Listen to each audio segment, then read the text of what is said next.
नमस्कार मेरे प्यारे साथियों, स्वागत है आपके अपने चैनल हिंदी ओशन में। इससे पहले हम लोगों ने 8 यूनिट कंप्लीट पढ़ ली है। हिंदी नाटक के रूप में आपकी यूनिट लगी हुई है यूजीसी नेट जेआरएफ के सिलेबस में। आज ये चौथी यूनिट हम लोग शुरुआत कर रहे हैं जिसका नाम है वैचारिक पृष्ठभूमि। ठीक है, तो इसमें आपको विभिन्न जो दर्शन है उन दर्शनों के माध्यम से आप समझेंगे कि किस प्रकार से वैचारिक पृष्ठभूमि हिंदी साहित्य के लिए उसका हिंदी साहित्य के स्वरूप में क्या योगदान रहा है। ठीक है, तो चलिए शुरू करते हैं। सबसे जो पहला टॉपिक है वो है भारतीय नवजागरण और स्वाधीनता आंदोलन की वैचारिक पृष्ठभूमि। तो हिंदी नवजागरण, तो सबसे पहले आप ये बताइए कि नवजागरण का अर्थ क्या होता है। जैसे मान लीजिए आप सो रहे हैं, ठीक है, तो सोते सोते आपके फादर है या फिर आपकी मदर है बोलते हैं उठ जाओ, है ना, तो वो तो आपको सरल भाषा में बता रही हूँ, लेकिन यहाँ पर जो स्वरूप हमारे सामने आता है वो हिंदी साहित्य को लेकर के आता है।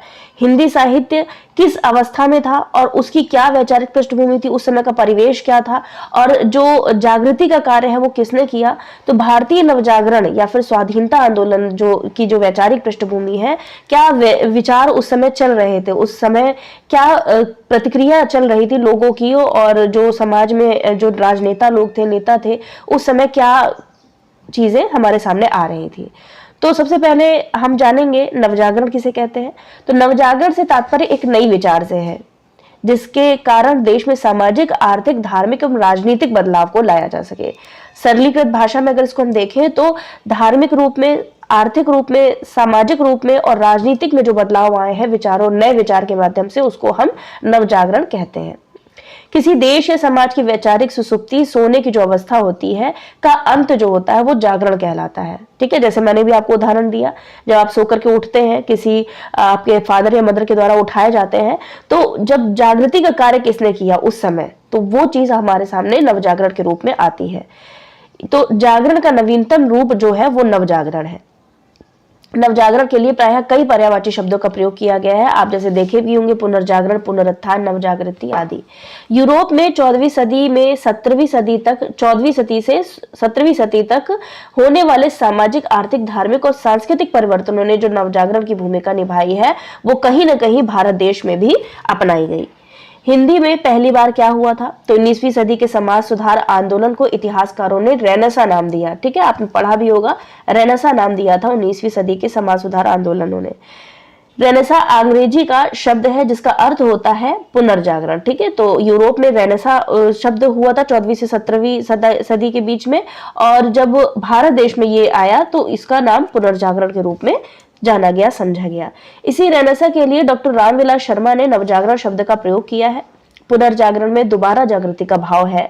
ठीक है, तो नवजागरण जागरण का ही एक नवीनतम रूप है नवजागरण, और पुनर्जागरण दोबारा जागना। पुनर्जागरण जैसे नाम से ही प्रतीत होता है, तो पुनः जागना, पुनः जागृति लाना। नवजागरण में नई जागृति का भाव है। भारतीय नवजागरण की शुरुआत कहाँ पे हुई थी, सबसे इंपॉर्टेंट पॉइंट है, बंगाल से हुई थी। बंगाल के जमींदार परिवार में जन्मे राजा राम मोहन राय इसके प्रवर्तक माने जाते हैं। ठीक है, तो नवजागरण के प्रवर्तक अगर पूछा जाए तो कौन है, राजा राम मोहन राय। राजा राम मोहन राय ने 1828 ईस्वी में बंगाल में ब्रह्म समाज की स्थापना की। और वैचारिक पृष्ठभूमि से वाले प्रश्न बहुत बनते हैं।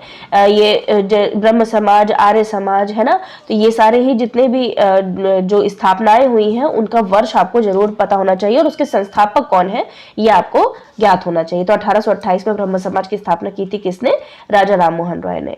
महाराष्ट्र में महादेव गोविंद रानडे द्वारा प्रार्थना समाज की स्थापना हुई थी। शॉर्ट नोट्स बनाते रहिएगा, मैं बार बार कहती हूँ, जब भी कोई ऐसा पॉइंट लगे कि हाँ ये हमारे नोट्स में शामिल नहीं है, तो जो भी पुराने नोट्स है आपके, आशा करती हूँ कि आपने नोट्स बनाए होंगे। ठीक है, अगर नहीं बनाए हैं तब तो कोई बात नहीं, आप अच्छी सी राइटिंग में अपना नोट्स बनाना शुरू कर दीजिए। अगर बने हुए हैं तो उसी में आप ऐड ऑन कर सकते हैं। ठीक है, तो गोविंद महादेव रानडे इनका नाम, प्रार्थना समाज की इन्होंने स्थापना की थी। स्वामी दयानंद सरस्वती 1875 में आर्य समाज की स्थापना की। राजा राममोहन राय ने सती प्रथा के विरुद्ध केवल लोगों को जागरूक ही नहीं किया बल्कि कानून द्वारा प्रतिबंध के लिए प्रयास किया और सती प्रथा पर प्रतिबंध भी लगवाया। ठीक है, तो राजा राममोहन राय ने सबसे पहले सती प्रथा का विरोध किया था। इसी तरह ईश्वर चंद्र विद्यासागर के प्रयासों से विधवा विवाह को कानूनी स्वीकृति मिली। बाल विवाह पर रोक लगाया गया और विवाह की उम्र भी तय कर दी गई। नवजागरण के आंदोलन ने अनमेल विवाह को कुछ हद तक रोकने में सफलता पाई। ठीक है, तो नवजागरण का अर्थ यही है कि किस प्रकार से जो चीजें चल रही थी समाज में उसको किस प्रकार से जागृति का स्वरूप प्रदान किया गया। ठीक है, तो इसमें आप देखेंगे कि ईश्वर चंद्र विद्यासागर का नाम भी आ गया, राजा राम मोहन रॉय का, और जितनी भी स्थापनाएं हुई जैसे आर्य समाज, ठीक है, और ब्रह्म समाज, और गोविंद रानडे ने प्रार्थना समाज की स्थापना की, तो उन सबका क्या, उन संस्थाओं का क्या योगदान रहा हमारे देश में। जाति प्रथा का विरोध भी एक मुख्य मुद्दा उपस्थित हुआ। समाज के एक वर्ग को दलित समझकर उसके साथ छुआछूत का व्यवहार कर उसने उन्हें मानव अधिकारों से वंचित कर दिया। इस सोच का प्रभाव स्वयं दलित जाति के लोगों पर भी दिखाई पड़ने लगा और आज भी ये समस्या हमारे समक्ष आती है देखने को। इसमें महाराष्ट्र के ज्योतिबा फुले का नाम आता है। अगर जाति प्रथा के बारे में पूछा जाए तो सबसे पहले नाम आता है ज्योतिबा फुले, और सती प्रथा के बारे में अगर पूछा जाए तो सबसे पहले नाम आता है राजा राम मोहन रॉय का। ठीक है, तो ज्योतिबा फुले नाम इनका सबसे पहले आता है, जिन्होंने अपनी पत्नी सावित्रीबाई फुले के साथ मिलकर जन जागरण का काम किया था जाति प्रथा को लेकर। उसके दूसरा महत्वपूर्ण नाम केरल के नारायण गुरु का है, जिन्होंने जाति प्रथा का विरोध किया और आधुनिक शिक्षा के विकास पर बल दिया था। ठीक है, तो केरल के हैं कौन, नारायण गुरु, उन्होंने भी जाति प्रथा का विरोध किया था। तमिलनाडु के द्रविड़ आंदोलन ने भी विभिन्न जातियों के उत्थान के लिए जनजागृति का कार्य किया। तो पूरे भारतवर्ष में, न केवल उत्तर भारत में, दक्षिण भारत में भी, उत्तर भारत में भी, और जहां से भी लोग आ रहे थे जागृति का नारा लेकर के, उन सभी ने देखा जाए तो नवजागरण का कार्य किया है। नवजागरण के अग्रदूतों ने दूसरा महत्वपूर्ण काम शिक्षा का प्रचार किया। इसके लिए नए तरह के संस्थान स्थापित किए गए। स्त्री शिक्षा प्रदान करने के लिए लड़कियों के लिए स्कूल खोले गए। इस क्षेत्र में ईश्वर चंद्र विद्यासागर और महाराष्ट्र के ज्योतिबा फुले का योगदान सर्वाधिक महत्वपूर्ण है। फुले ने सत्यशोधक मंडल, बहुत इंपॉर्टेंट है, सत्यशोधक समाज की स्थापना की थी। तो किसने की थी? ज्योतिबा फुले ने, ठीक है, नामक सामाजिक संस्था की स्थापना की थी। क्या नाम था? सत्यशोधक समाज या फिर मंडल। ठीक है, अगला है नवजागरण के दौरान कई पत्र पत्रिकाएं प्रकाशित की गई। नवजागरण ने मानव जीवन को केंद्र से हटाकर मानव और उसके लौकिक हितों को केंद्र में रखा। यह एक महत्वपूर्ण प्रस्थान बिंदु था। नवजागरण आंदोलन के कारण जो नवीन चेतना जागृत हो रही थी, उसने साहित्य पर भी गहरा प्रभाव डाला। इस दौर के लेखकों ने भारत की आधुनिक भाषाओं में नवजागरण के दौर के सामाजिक और राष्ट्रीय मुद्दों को अपने साहित्य का विषय बनाया। पश्चिमी साहित्य के संपर्क में आने से प्रेस की स्थापना ने साहित्य में गद्य की नई विधाओं जैसे उपन्यास, कहानी, निबंध आदि में रचना करने की प्रेरणा दिया। नाटक की पुरानी विधा जो मध्य युग में शिथिल पड़ गई थी, उसका पुनरुद्धार हुआ। अगला है सामाजिक धार्मिक सुधार आंदोलन। सामाजिक धार्मिक सुधार आंदोलन में नवजागरण परंपरा और संस्कृति का वैज्ञानिक तर्क, विधान व सामाजिक राजनीतिक अभिप्रायों से जोड़ने वाली चेतना है।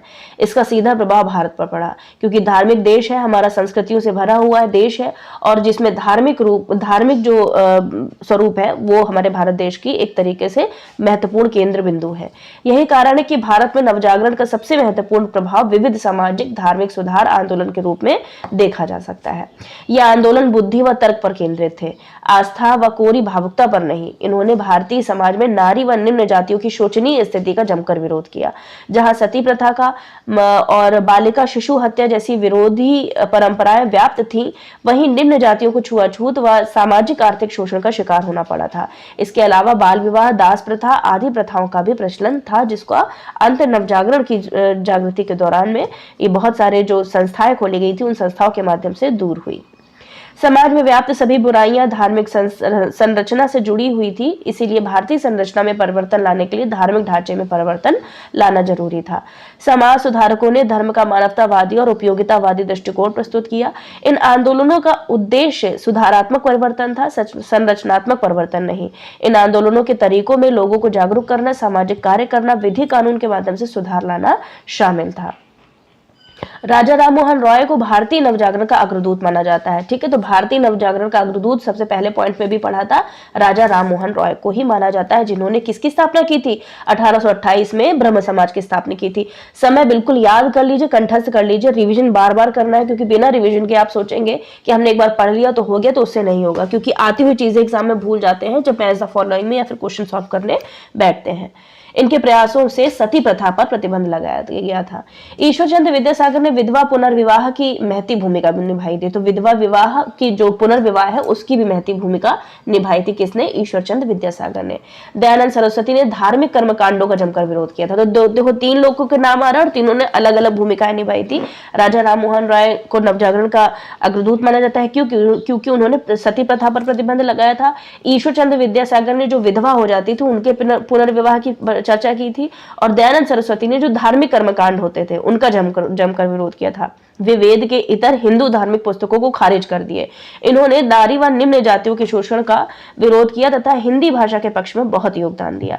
ज्योतिबा फुले और सावित्रीबाई फुले ने जाति उत्पीड़न के विरुद्ध भी आवाज उठाई थी। तो समग्र रूप में देखें तो इन 3 बिंदुओं में आपको सारी चीजें समझ में आ रही होंगी। किसी साहित्य में नवजागरण की चेतना कुछ विशेष रूप से दिखाई पड़ती है। ये इस प्रकार है। किस प्रकार है देखिए, आत्ममूल्यांकन का भाव नवजागरण का केंद्रीय भाव है, क्योंकि दूसरी संस्कृति से परिचित होने पर समाज उसकी तुलना में आत्ममूल्यांकन करता है। इसके साथ साथ आत्मलोचना, आत्म आलोचना तथा आत्म परिष्कार जैसी मानसिकता भी नवजागरण में अनिवार्य रूप से पनपती है, क्योंकि अपनी कमियों की पहचान कर चोट करना तथा कुछ नई चीजें सीखना इस स्थिति में स्वाभाविक होता है। कैसे? इस बिंदु से आप ये समझ रहे होंगे, जैसे यूरोप में नवजागृति का कार्य पहले से ही चल रहा था। कितनी सदी से? 14वीं सदी से लेकर के 17वीं सदी के बीच में। तो उसी दौरान जो हम भारत देश है, वहां पर भी जो जागृति का कार्य है, या फिर आप कह सकते हैं पुनर्जागरण का काम है, वो धीमे धीमे आगे बढ़ रहा था। अपने अतीत के प्रति रोमानी बोध भी नवजागरण में सामान्यतः दिखता है, क्योंकि समाज को रचनात्मक प्रेरणा देने के लिए ऐतिहासिक या मिथकीय प्रसंग बेहद कारगर भूमिका निभाते हैं। यहाँ इतिहास तटस्थ रूप में नहीं आता, बल्कि एक आदर्श तथा रोमानियत भरे रूप में प्रयुक्त होता है। जो संस्कृति हमारे समक्ष उपस्थित है, उसके सकारात्मक तत्वों को ग्रहण करने की चेतना नवजागरण में काफी प्रमुख होती है। 19वीं सदी के नवजागरण में यूरोपीय संस्कृति के जिन तत्वों का प्रभाव दिखता है, वे हैं वैज्ञानिक, तार्किक शिक्षा, आधुनिक और इहलोकवादी दृष्टिकोण, समानता, स्वतंत्रता, न्याय व बंधुत्व जैसे सामाजिक राजनीतिक आदर्श इत्यादि। जहां जहां साहित्य में ये तत्व नजर आते हैं, वे सभी बिंदु नवजागरण के रूप में देखे जाते हैं। ठीक है, तो साहित्य में देखिए, जो भी साहित्य समाज का दर्पण होता है, जिस हिसाब से समकालीन समय में या फिर पहले के समय में जो चीजें चल रही थी, उन्हीं का स्वरूप हमारे साहित्य में भी पड़ता चला गया। रामविलास शर्मा की लिखित 2 पुस्तकें हैं, बहुत इंपॉर्टेंट है। और नवजागरण की जब भी बात होती है तो ये पुस्तकें इनकी आती हैं, महावीर प्रसाद द्विवेदी की और हिंदी नवजागरण 1977 में, और महावीर प्रसाद द्विवेदी और हिंदी नवजागरण, ये नाम है महावीर प्रसाद द्विवेदी, लेकिन किताब किसने लिखी है? रामविलास शर्मा ने। कब आई थी ये पुस्तक? 1977 में। इसको एज इट इज नोट कर लीजिएगा। और दूसरी है भारतेंदु हरिश्चंद्र, हिंदी नवजागरण की समस्या, 1984। ठीक है, तो ये दोनों ही जो पुस्तकें हैं वो हिंदी नवजागरण को लेकर के लिखी गई हैं, और दोनों ही पुस्तकें रामविलास शर्मा की हैं, जो बहुत ही महत्वपूर्ण भूमिका निभाती हैं। जो उस समय जो स्वरूप चल रहा था उसको यहाँ पर परिलक्षित करने में। 19वीं सदी से आरंभ होने वाले भारतीय नवजागरण की 2 प्रमुख विशेषताएं हैं। कौन कौन सी? सामंती विरोधी मूल्य की स्थापना और बुद्धिवाद की प्रतिष्ठा। पिछले कई सालों के नवजागरण की अवधारणा में मुख्यतः यह उभर कर आया कि बांग्ला नवजागरण का केंद्रीय सार तत्व बुद्धिवाद है, राजा राम मोहन राय, जबकि हिंदी नवजागरण का केंद्रीय सार तत्व दलित चेतना, ज्योतिबा फुले, और सुधारवाद, राणा डे। तमिल नवजागरण का केंद्रीय सार तत्व ब्राह्मणवाद का विरोध और द्रविड़ चेतना है, नायकर परियार है। इसी तरह केरल नवजागरण का केंद्रीय सार तत्व दलित चेतना, नारायण गुरु है। ठीक है, तो इस प्रकार से उन जो संस्थापक है उनके नाम भी बता दिए गए हैं, और उनका जो केंद्रीय वाद है उस वाद को यहाँ पर परिलक्षित कर दिया गया है। अगला बिंदु है 19वीं सदी का युग हिंदू धर्म की उन्नति का युग रहा है। राजा राम मोहन रॉय, देवेंद्रनाथ सेन, केसी सेन, पीसी मजूमदार, ईश्वर चंद्र विद्यासागर, दयानंद सरस्वती, रामकृष्ण परमहंस और स्वामी विवेकानंद आदि ने भारतीयों को उनकी वास्तविक क्षमता का एहसास दिलाया था। ये नाम बहुत महत्वपूर्ण है, और जब भी पुनर्जागरण या फिर नवजागृति का कार्य का टॉपिक आता है तो इन सबके नाम अग्रणी रूप से दिखाई पड़ते हैं। भारतीयों को उनकी वास्तविक क्षमता का एहसास दिलाने वाले यही लोग थे, और इन्हें अपनी वास्तविक स्थिति को पुनः प्राप्त करने के लिए प्रोत्साहित भी इन्हीं लोगों ने किया था। भारतीय नवजागरण का एक उद्देश्य यह भी था कि सभी के लिए एक ही नियम हो, अर्थात उच्च वर्ग व निम्न वर्गों के लिए एक ही कानून या नियम हो। भारतीय नवजागरण अपने साथ स्त्री जागरण का आंदोलन भी लेकर आया। ब्रह्म समाज, प्रार्थना समाज, आर्य समाज तथा रामकृष्ण मिशन ने सबसे अधिक पद दलित स्त्री जाति का उद्धार ही नहीं किया, वरन उनकी स्वतंत्रता के लिए बहुत ही महत्वपूर्ण कानून सरकार द्वारा बनवाए। भारतीय नवजागरण में अनेक तत्व सहायक सिद्ध हुए। कौन कौन से तत्व रहे हैं भारतीय नवजागरण में? सबसे पहले तो शिक्षा, ठीक है, जिसके माध्यम से आज तक हम सफल हो पाए हैं और आगे भी और ज्यादा उन्नति कर रहे हैं। दूसरा है मिशनरियों के कार्य, तीसरा है व्यापारिक नीति, चौथा है सांप्रदायवादी नीति, और पांचवा है पाश्चात्य संस्कृति, छठवां है प्रेस का विकास, और सातवां है सामाजिक कुप्रथाएं। तो ये सारे ही जो तत्व हैं, इन तत्वों को लेकर के ही नवजागरण की जो स्वरूप है वो हमारे साहित्य में परिलक्षित हुआ है। राजा राम मोहन रॉय ने भारत में पत्रकारिता का भी प्रारंभ किया। उन्होंने 1821 में बंगाली पत्रिका संवाद कौमुदी व 1822 में फारसी अखबार अल अकबर की स्थापना की। बहुत इंपॉर्टेंट पॉइंट है, राजा राम मोहन रॉय जिन्होंने ब्रह्म समाज की स्थापना भी की थी 1828 में, इन्होंने क्या क्या किया था? 1821 में बंगाली पत्रिका संवाद कौमुदी, याद रखिएगा, बंगाली पत्रिका थी संवाद कौमुदी 1821 में आई थी, और 1822 में आई थी फारसी अखबार अल अकबर की स्थापना की थी। ठीक है, तो अल अकबर फारसी अखबार था। ठीक है, और संवाद कौमुदी बंगाली पत्रिका थी। ये दोनों ही पत्र भारतीय नवजागरण के संदेश वाहक थे। बहुत इंपॉर्टेंट है, ये दोनों ही जो पत्र थे जो कि संपादित किए गए थे राजा राम मोहन रॉय के द्वारा, ये दोनों ही बहुत इंपॉर्टेंट, बहुत ही महत्वपूर्ण भूमिका निभाते हैं और एक तरीके से नवजागरण के संदेश वाहक कहे जाते हैं। भारत में नवजागरण की चेतना सर्वप्रथम बंगाल में प्रस्फुरित हुई थी। डॉक्टर रामविलास शर्मा 1857 ईस्वी के विद्रोह को भारतीय नवजागरण का मुख्य कारण मानते हैं। इस प्रकार स्वाधीनता मिलने तक भारतीय जनता इसके लिए प्रयासरत रही। भारतीय नवजागरण के सकारात्मक परिणामों एवं स्वतंत्रता पश्चात संवैधानिक तथा विधि व्यवस्थाओं ने आज मानवीय समानता, सामाजिक समन्वय तथा सामाजिक न्याय, राष्ट्रीय एकता और राष्ट्रीय जनभाव चारों ओर दिखाई देता है। इसी के साथ सामाजिक परिस्थितियां भी परिवर्तनशील रही हैं। समता, स्वतंत्रता, न्याय तथा बंधुत्व जैसे मानवीय मूल्य वर्तमान समाज में क्रांति के रूप में सुनाई दे रहे हैं। फलस्वरूप राष्ट्र, समाज, व्यक्ति के जीवन में एक क्रांतिकारी परिवर्तन की धारा अविरल रूप से चल रही है। ठीक है, तो ये आपका हो गया आज एक टॉपिक। ऐसे ही लगभग आपके जो वैचारिक पृष्ठभूमि है इसमें 14 टॉपिक दिए गए हैं। उन 14 ही टॉपिक को हम लोग बहुत अच्छी तरीके से पढ़ेंगे, समझेंगे, जानेंगे। ठीक है, आपका काम सिर्फ ये है, मैं आपको इसके ऊपर जो PYQ में प्रश्न पूछे गए हैं, ठीक है, और ज्यादातर प्रश्न ऐसे ही पूछे जाते हैं, जैसे ब्रह्म समाज की स्थापना, उसके संस्थापक, या फिर मैच द फॉलोइंग में 4 संस्थाएं दे देंगी और उसके जो संस्थापक है उनके नाम पूछ लेंगे। ठीक है, इस प्रकार से ही वैचारिक पृष्ठभूमि से प्रश्न देखे गए हैं। ठीक है, तो अभी जब बाद में हम अंबेडकर दर्शन, लोहिया दर्शन, गांधीवादी दर्शन ये सब पढ़ेंगे तो और भी अच्छे तरीके से डिटेल में, जब पूरा कोर्स इसका पूरी यूनिट जब समाप्त कर लेंगे तब मैं आपको प्रश्नोत्तरी के माध्यम से रिवीजन भी करवा दूंगी। मिलते हैं अगले वीडियो के साथ में, तब तक सभी का आभार एवं धन्यवाद।